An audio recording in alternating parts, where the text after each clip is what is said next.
வாழ்க வையகம், வாழ்க வையகம், வாழ்க வளமுடன். வேதாத்ரி மகரிஷி அவர்களின் நாள் ஒரு நச்சிந்தனை. நாள் மார்ச் 1. தலைப்பு: உலக சமுதாய சேவா சங்கம்.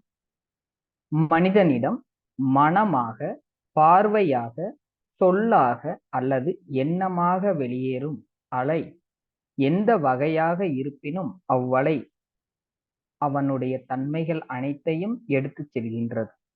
ஒவ்வொரு மனிதனும் முன் அனுபவத்தினால் ஏற்பட்ட பதிவுகளின் மூலம் செயல்படுவதினால் அவனுடைய எண்ணம், சொல், செயல் அனைத்தும் அவனுடைய பதிவின் அடிப்படையில் அமைந்திருக்கும். அவனுடைய தன்மைகள் யாவும் அலை மூலமாக வெளிப்படுகின்றது.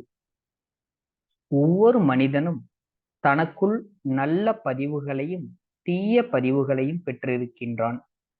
ஆகவே மனதின் நிலைக்கேற்ப அவனிடமிருந்து வரும் எண்ணம் சில நேரங்களில் நேர்மையானதாகவும் சில நேரங்களில் முரண்பாடுடையதாகவும் இருக்கின்றன.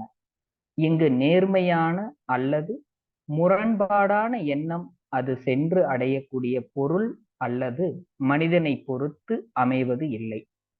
அவை யாரிடமிருந்து செல்கின்றனவோ அவர்களுடைய தன்மையை பொறுத்தே அமைகின்றன.